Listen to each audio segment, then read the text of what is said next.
ये सारी बैग्स अंदर रख लो, पुश करके आते ही हम निकल जाएंगे।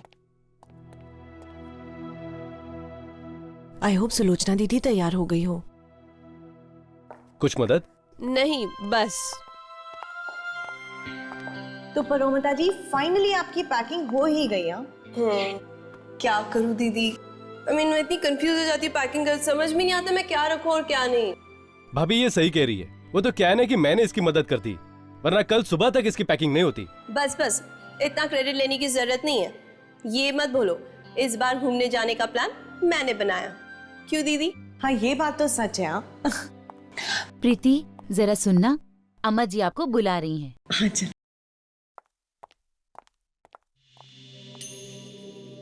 सब इंतजाम हो गया ना? बिल्कुल, मदन ने जगह भी देख ली है। क्यों मदन, काम को अंजाम देने के लिए जगह ठीक है ना? जी हाँ, चारों तरफ जंगल ही जंगल है, इंसान का तो वहां नामो निशान भी नहीं है, और वो डाक बंगला बरसों से सूना पड़ा हुआ है। हमें बिल्कुल ऐसी जगह चाहिए थी। ये अंग्रेजों के जमाने का डाक बंगला है, वहां लोग आसपास भटकते तक नहीं हैं, और अफवाहें हैं कि वहां आत्माएं वास करती हैं।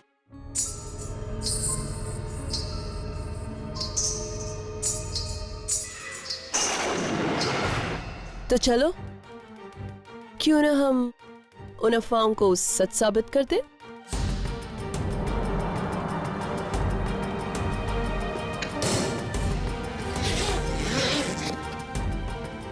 वाह परोमिता वाह, सफेद ड्रेस और घुंघरू, तुमने तो आत्मा बनने का पूरा इंतजाम कर लिया।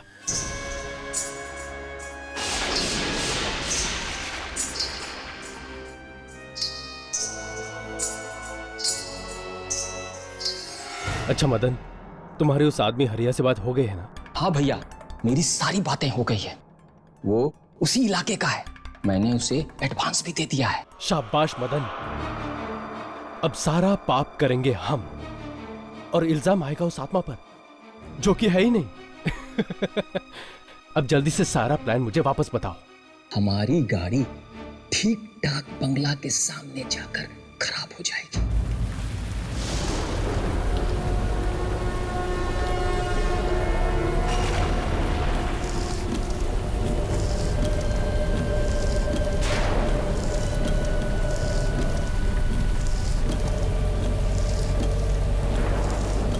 कितनी जोर की बारिश हो रही है। अरे अरे क्या क्या अरे मदन ये क्या कर रहे हो? मदन क्या हुआ मदन? पता नहीं, देखता हूँ पुष्कर भैया। अरे क्या हो गया? एक मिनट भाभी, एक मिनट, मैं जरा देख।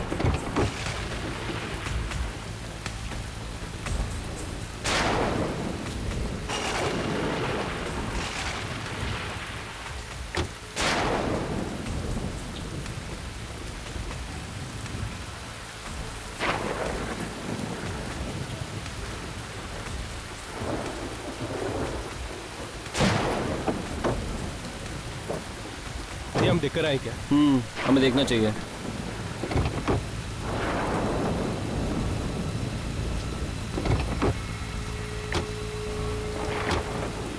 क्या हो मदन? लगता है भैया गाड़ी में कुछ खराबी हो गई है। ये अब इतनी सुनसान रोड पे इस वक्त मैकेनिक भी कहाँ मिलेगा? नहीं भैया, यहाँ पे एक डाक बंगला है, अच्छा होगा कि हम लोग चल के बात करते हैं, कहीं रहने का व्यवस्था हो जाए।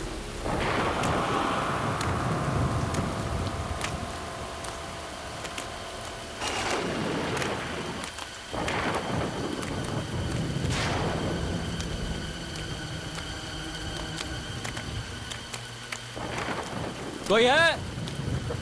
अरे भाई कोई है? कोई है? हेलो?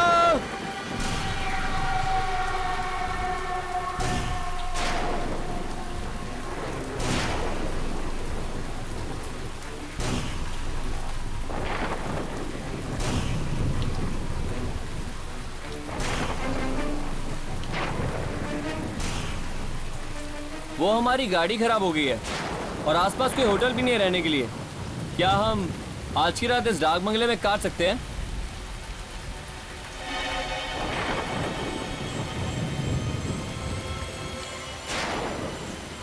भैया इसे कुछ पैसे दो। सिर्फ एक रात की बात है, सुबह होते ही हम निकल जाएंगे।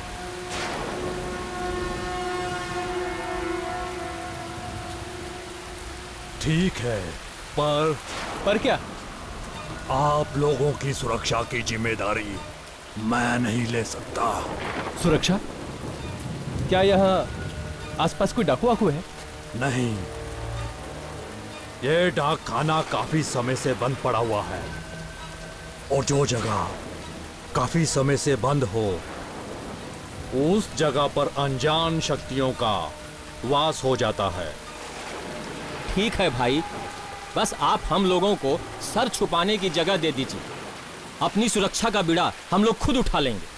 ठीक है भाई साहब, वो कुछ चाय नाश्ते का इंतजाम हो सकता है यहाँ? यहाँ कुछ नहीं मिल सकता, पर हाँ, इस जंगल के पीछे एक बाजार है। आप लोगों की किस्मत अच्छी हुई तो वहां कोई दुकान खुली हुई मिल जाएगी। ठीक है भैया, मैं कुछ ना कुछ बाजार से लेकर आता हूँ। रुको, मैं भी चलता हूँ तुम्हारे साथ। इसकी कोई जरूरत नहीं है भैया।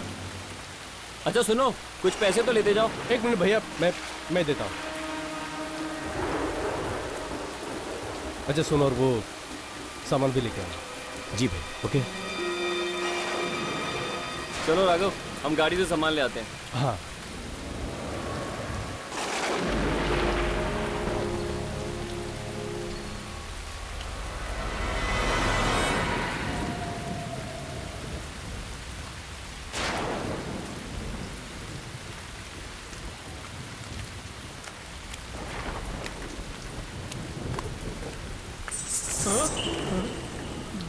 घुघरू की आवाज।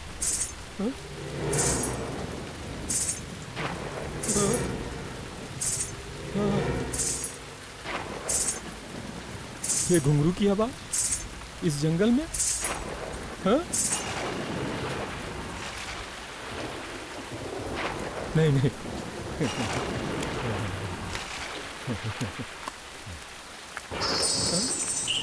घुंघरू की आवाज कैसे आई? हाँ? हाँ? हाँ?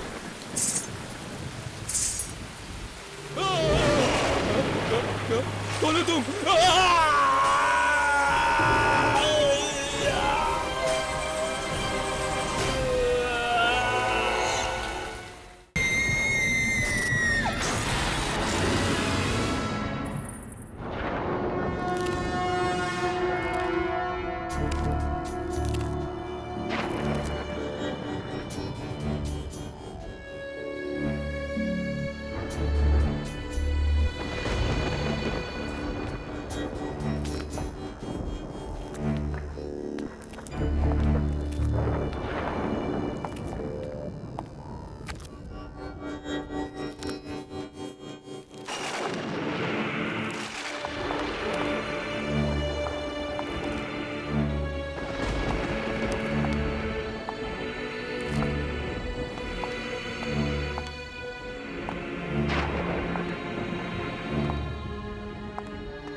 ये कुर्सी ऐसे हिल क्यों रही है?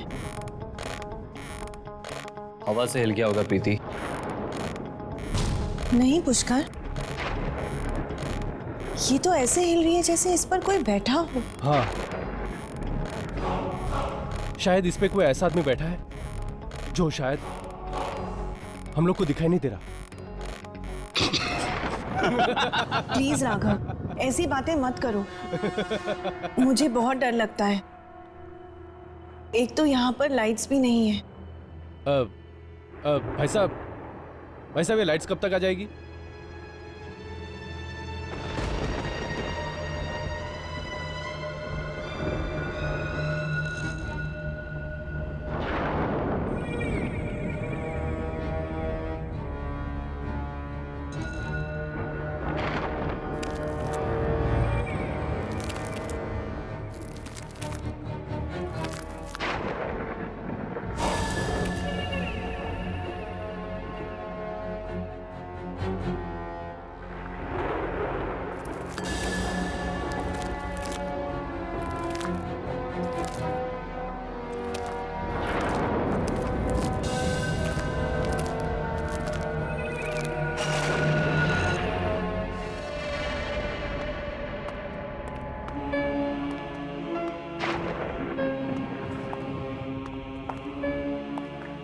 यार ये बंगला कम से कम 100 साल पुराना तो होगा ना?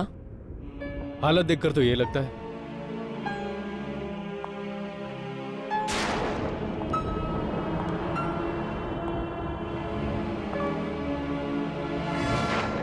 यहाँ पर तो सारे कमरे खुले हैं, सिर्फ ये एक कमरा बंद क्यों है?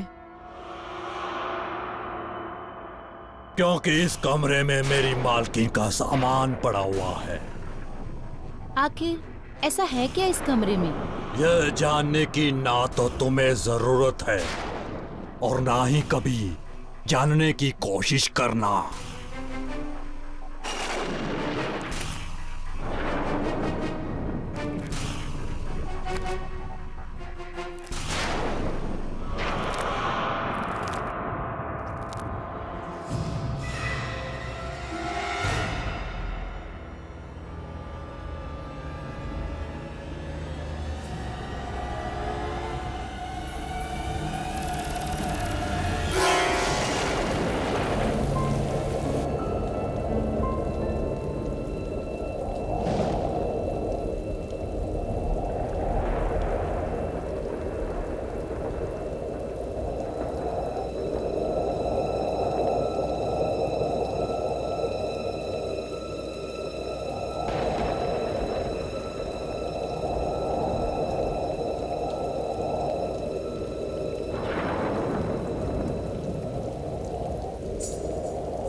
यहाँ पर तो कोई नहीं है।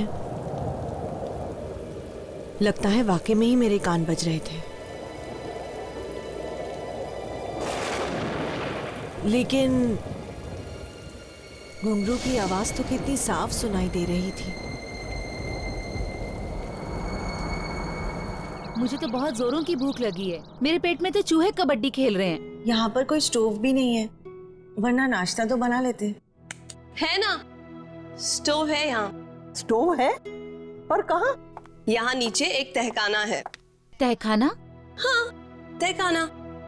वैसे नीचे कोई पुरानी चीजें पड़ी है और वहाँ आपको स्टोव भी मिल जाएगी। अरे वाह, चलो चल के ले आते हैं। चलो।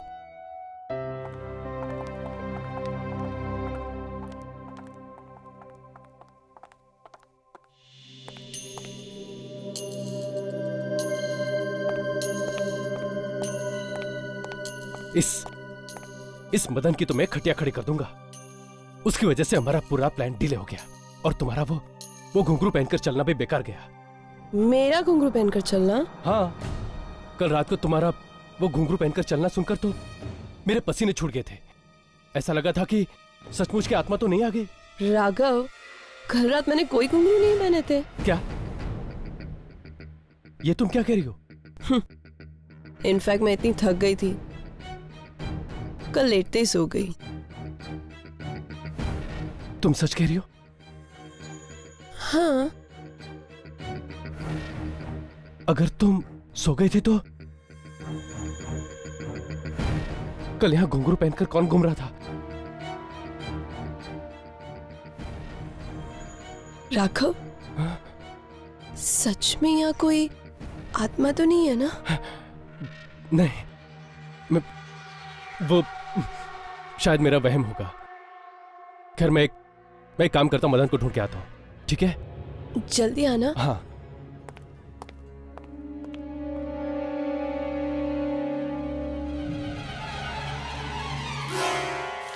शे, ये मदन कहाँ रह गया? उसकी वजह से सारा प्लान।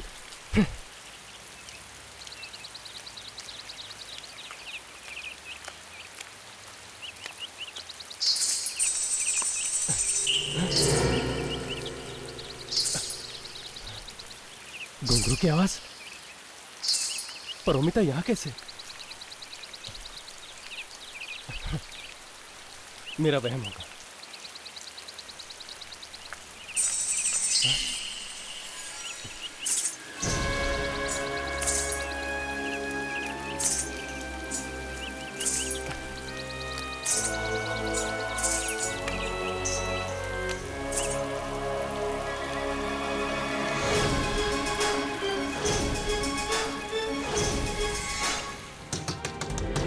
सुलोचना दीदी, मैं यहाँ बंद हो गई हूँ।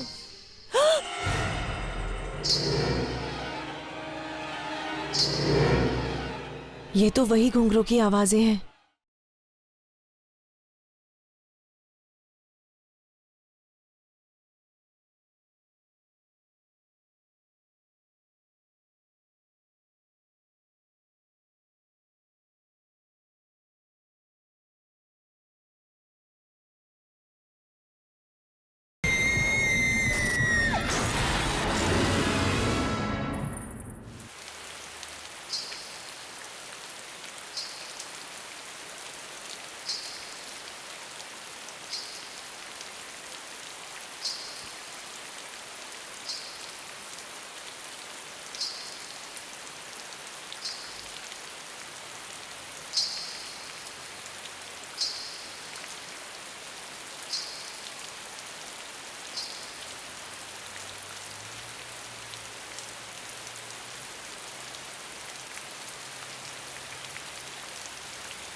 मदन! मदन!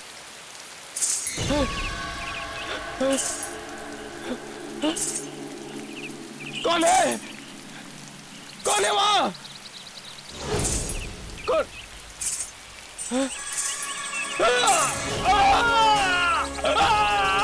छोड़ दे मुझे! छोड़ो! कौन हो तुम? छोड़ो मुझे!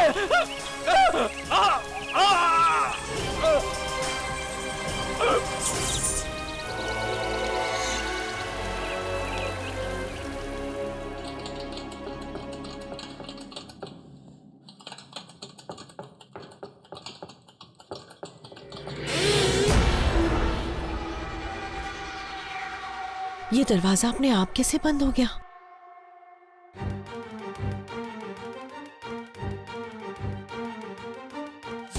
कौन है? कौन है यहाँ पर?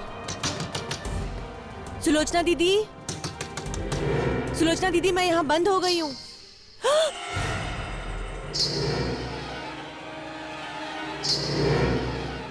ये तो वही घुंघरू की आवाजें हैं। कौन है? कोई है यहाँ पर? कौन है?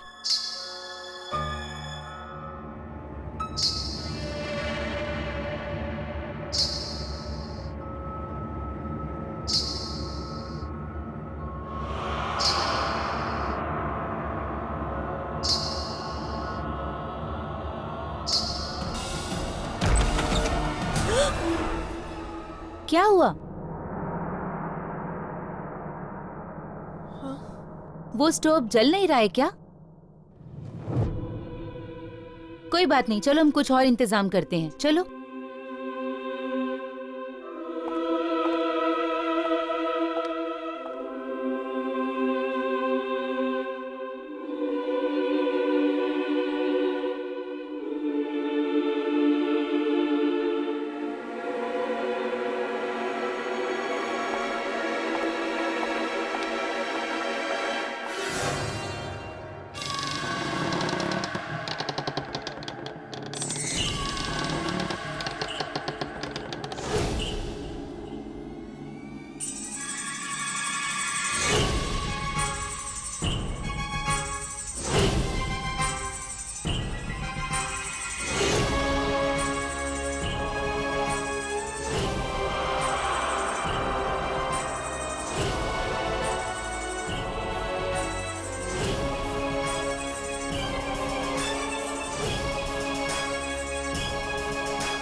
सुनिए। पुष्कर, अरोमिता तुम?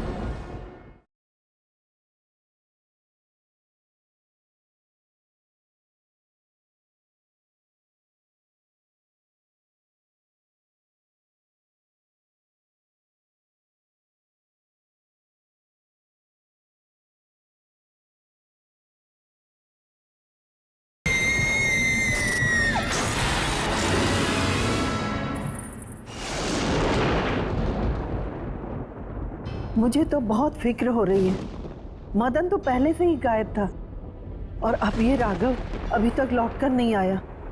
उसका फोन भी अनरीचेबल आ रहा है। यहाँ पे नेटवर्क का बहुत प्रॉब्लम है। नहीं, शायद मैकेनिक की तलाश में इधर उधर भटक रहा होगा। मैं उसे देख कर आता हूँ। पुष्कर, तुम मत जाओ। ये ठीक कह रही है। इस जंगली इलाके में रात मौत बन के आती है। सुबह ढूंढ लेना। क्या हमें अब इस बंगले में एक रात और रुकना पड़ेगा? नहीं, आप लोग आराम कीजिए, मैं आसपास पता करके आता हूँ। पुष्कर, रहने दो ना पुष्कर, बहुत रात हो चुकी है, कल सुबह देख लेंगे। मुझे जाने दो प्रीति, वैसे भी चिंता में मुझे पूरी रात नींद नहीं आएगी। पुष्कर प्लीज। मैं प्लीज थोड़ी देर में आता हूँ, प्लीज।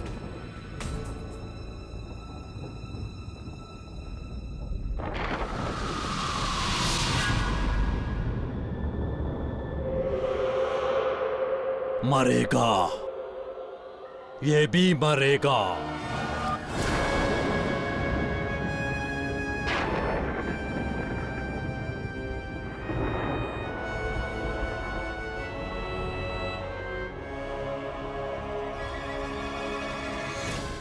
सुनिए,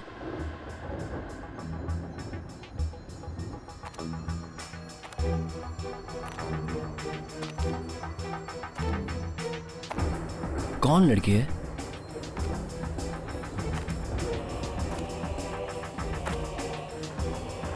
सुनिए। पुष्कर, अरोमिता तुम? हाँ?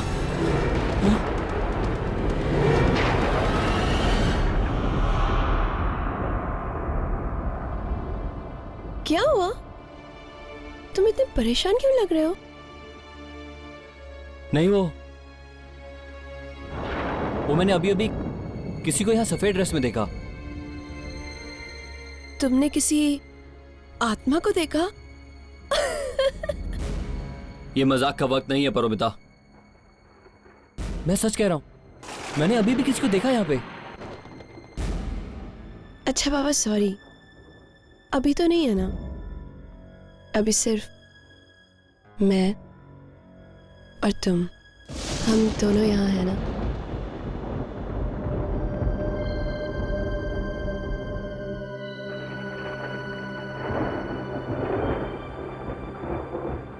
आई love you Paromita. I love you to.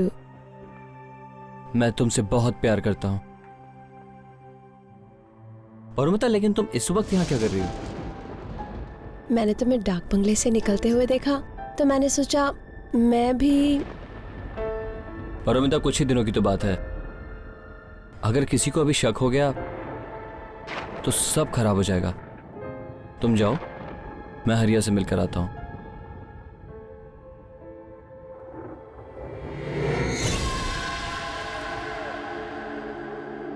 जब जब बुरे विचार मन में आते हैं तो उसका परिणाम बुरा होता है।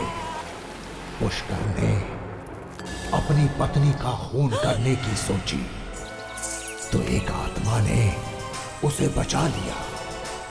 कौन है ये आत्मा? क्या संबंध है उसका पुष्कर से? पुष्कर, पुराने जन्म का बदला। देखिए। ये तो क्या कह रहा है हरिया? अगर मदन कल तेरे से नहीं मिला तो वो गया कहाँ? वो सब अपने को नहीं मालूम, पर आज रात आपका काम हो जाएगा। ठीक 2 बजे मैं उस डाक बंगले पर पहुंच जाऊंगा। ठीक है, लेकिन एक बात का ध्यान रखना, हमारा कमरा कॉरिडोर के बाईं तरफ है। आज रात अपने घर का दरवाजा खुला रखना साहब, लेकिन और तो कोई नहीं होगा वहां। तुम उसकी चिंता मत करो, मैं भी किसी बहाने से बाहर निकल जाऊंगा और घर के बाकी सभी लोग सो रहे होंगे।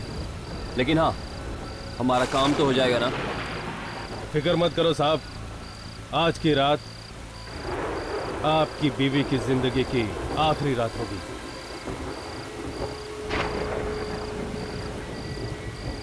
तुम ये रखो।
क्या हुआ प्रीति? तुम चिल्लाई क्यों? और तुम बेहोश कैसे हो गई? पुष्कर, मैंने एक बहुत ही भयानक नजारा देखा। मेरे तो होश ही उड़ गए थे। ऐसा क्या देख लिया तुमने? पुष्कर, यहाँ पे एक अंग्रेज औरत थी। वो एक आदमी को मार रही थी, अपने दांतों से उसकी नसें काट के।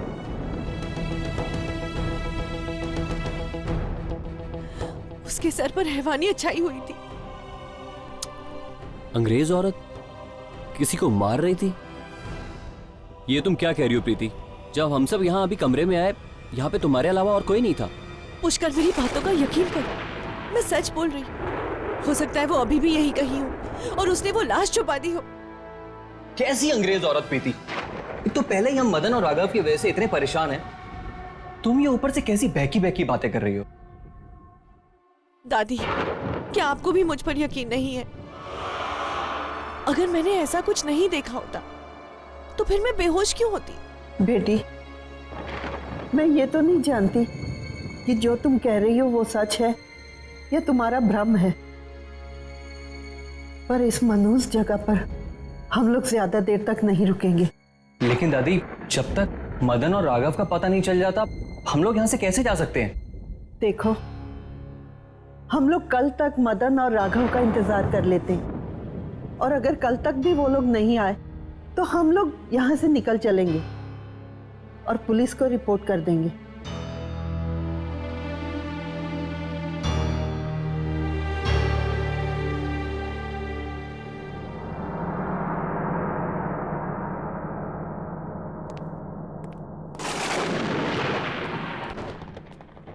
प्रीति, अब तुम सो जाओ।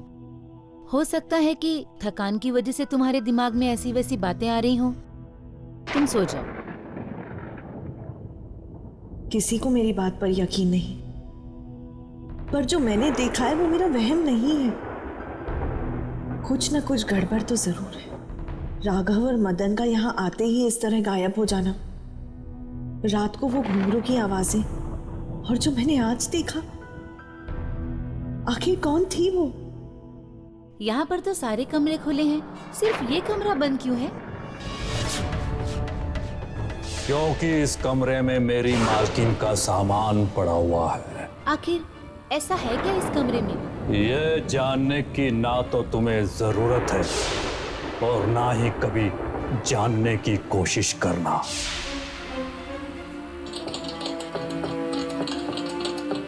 अरे ये चाबी तो देखो, आजकल की चाबियों से कितनी अलग है ना।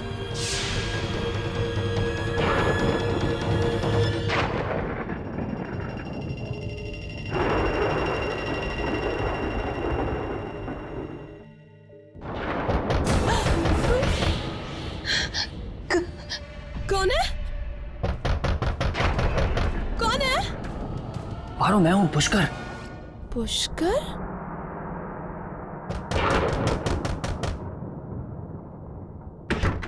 पुष्कर, तुम?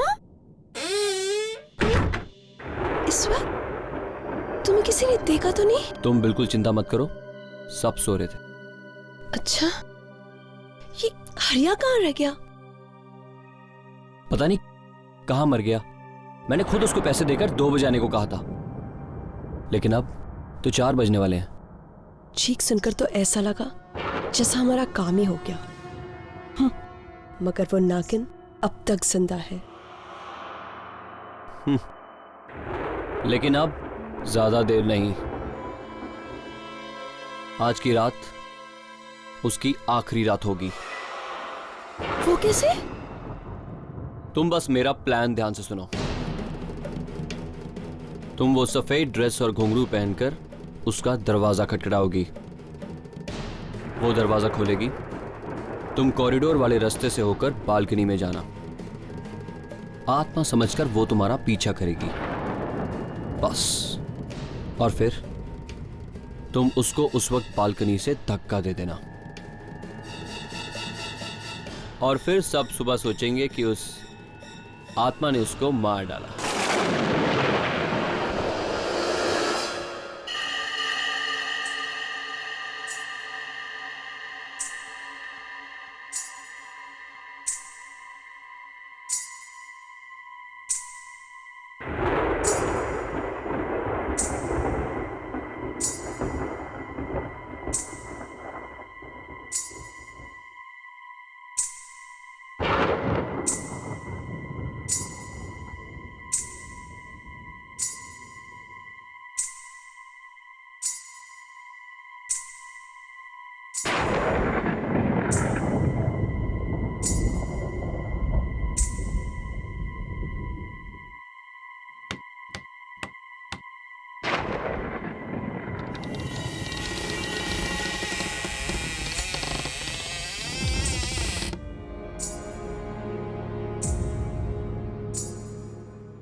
ना तुम?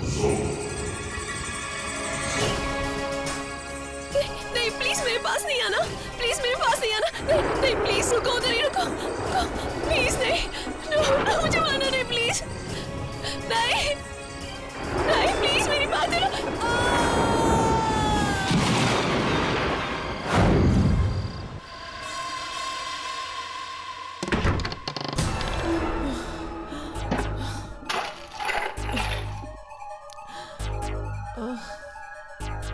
कहाँ गई वो चाबी? यही तो थी।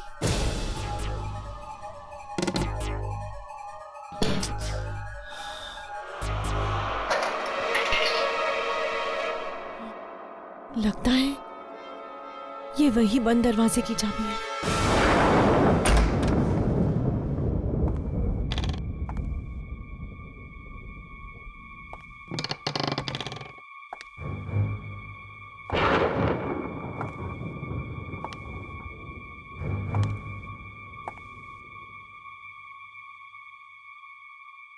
म्यूजिकल इंस्ट्रूमेंट्स,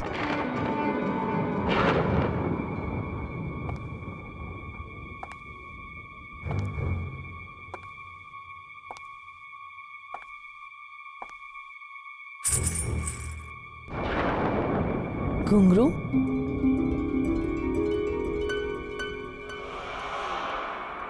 लगता है ये कमरा किसी नाचने वाली का था।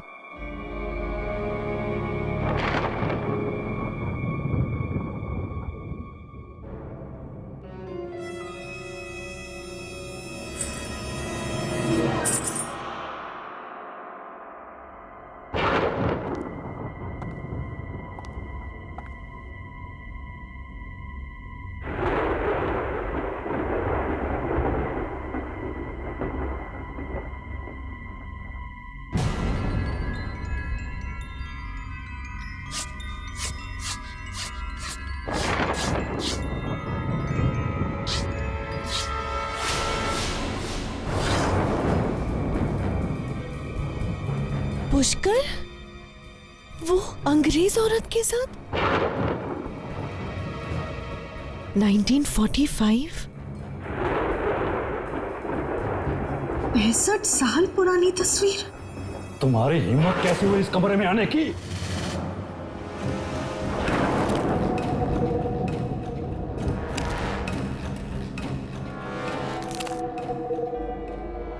बाबा, ये मेरे पति और इस औरत की तस्वीर, ये सब क्या है? पुष्कर तुम्हारे इस जन्म का पति है और ये फोटो उसके पिछले जन्म का है, जब वो मेरी मालकिन मर्लिन का पति था। पिछले जन्म का फोटो? हाँ, बात सन 1945 की है, जब पहली बार मर्लिन मेम साहब अपने पिता के साथ इस डाक बंगले में आई थी।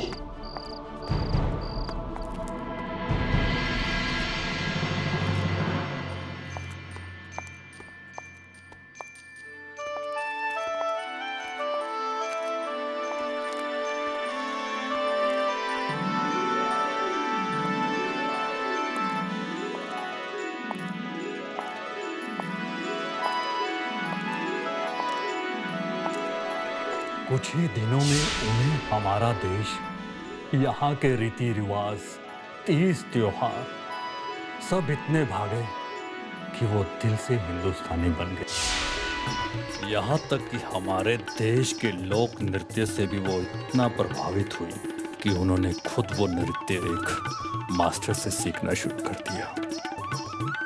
और वो मास्टर कोई और नहीं बल्कि तुम्हारे इस जन्म का पति पुष्कर था।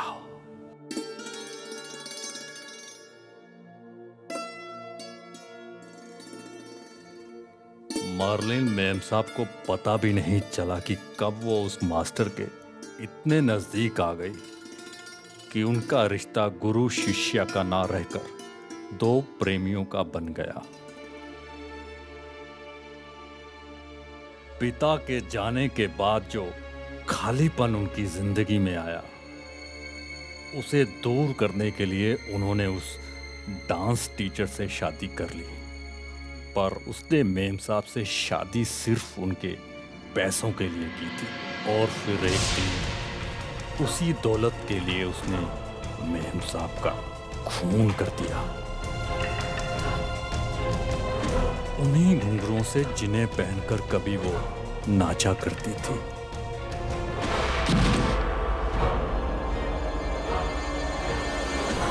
तब से लेकर आज तक मर्लिन मेम साहब की आत्मा इस डाक बंगले में भटक रही थी।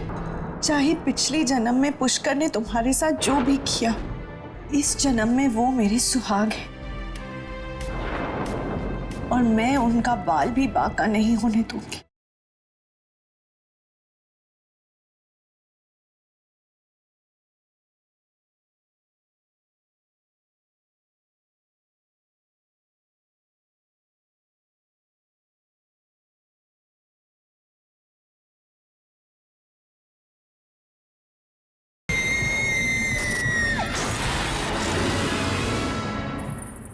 तब से लेकर आज तक मर्लिन मेम साहब की आत्मा इस डाक बंगले में भटक रही थी, अपनी मौत का बदला लेने के लिए।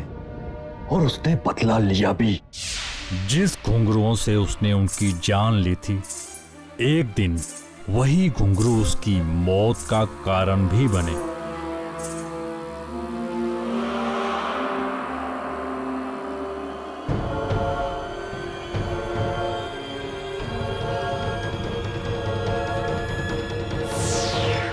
लेकिन मर्लिन ने पुष्कर से बदला ले लिया था ना, तो फिर भी उसकी आत्मा मुक्त क्यों नहीं हुई? अब तक क्यों भटक रही है? आत्मा इतनी आसानी से मुक्त नहीं होती, खासकर ऐसी आत्मा जिसे धोखे और बेवफाई की चिंगारियां पल पल जलाती हों। तो क्या वो पुष्कर से एक बार फिर बदला लेना चाहती है? पता नहीं।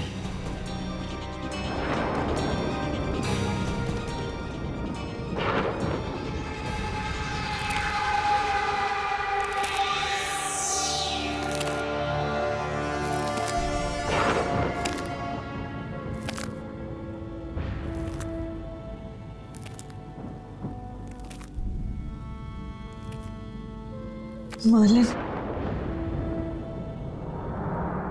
चाहे पिछले जन्म में पुष्कर ने तुम्हारे साथ जो भी किया,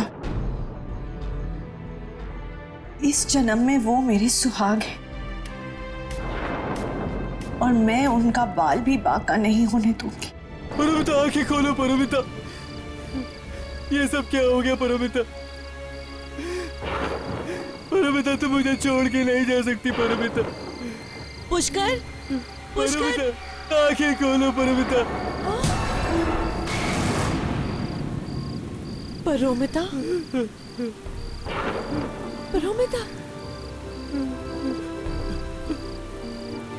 परोमिता, परोमिता,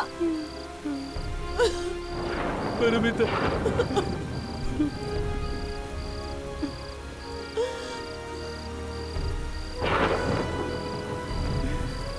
पुष्कर, मैंने तुम्हें जो वो अंग्रेज औरत के बारे में बताया था ना, वो तुम्हारे पिछले जन्म की बीवी है।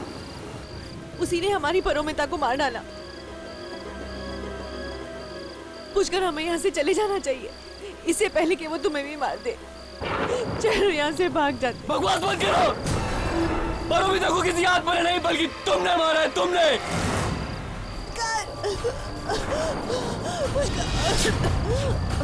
पुष्कर,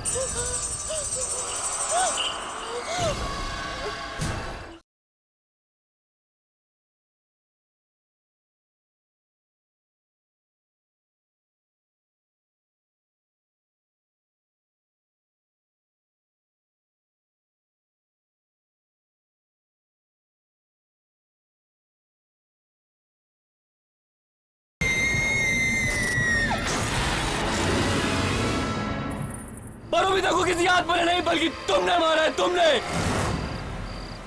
क्या? ये तुम क्या कह रहे हो पुष्कर? हाँ, मैं सच कह रहा हूँ। भला मैं अपनी बहन को क्यों मारूंगी? क्योंकि तुम्हें हमारे प्लान के बारे में पता लग गया था। प्लान? कैसा प्लान? तुम्हें रास्ते से हटाने का प्लान। क्या? उस रात गाड़ी खराब नहीं हुई थी, बल्कि मदन ने जानबूझकर खराब करवाई थी। हमने एक खूनी को तुम्हारी सुपारी दी थी और इस डाक बंगले में तुम्हें मारने का प्लान बनाया था। और वो आत्मा और कोई नहीं, तुम्हारी अपनी बहन परोमिता है, जो तुम्हें डराने के लिए सफेद ड्रेस और घुंघरू में इस डाक बंगले में घूमा करती थी।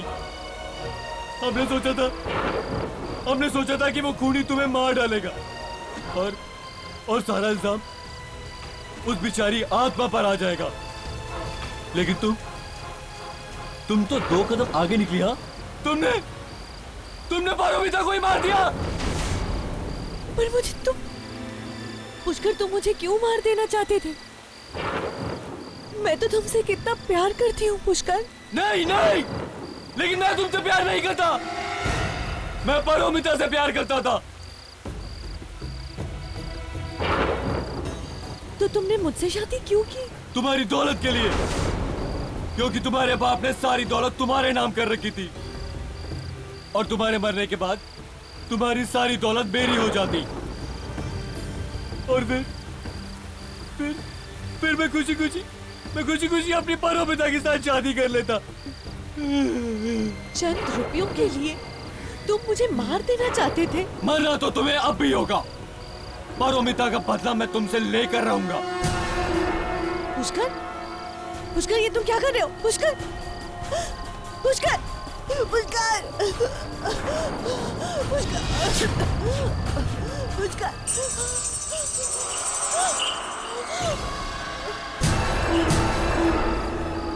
कौन हो तुम?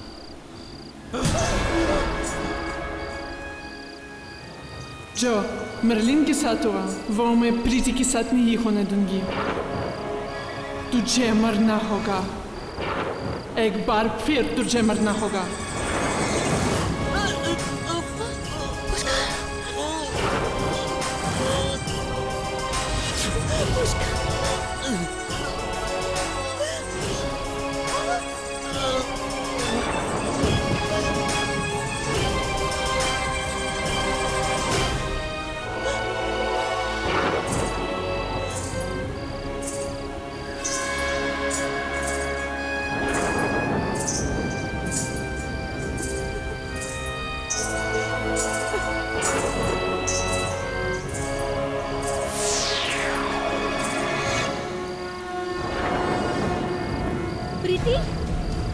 प्रीति, क्या हुआ? प्रीति, पुष्कर, क्या हो गया पुष्कर? क्या हुआ प्रीति? मम्मा! प्रीति,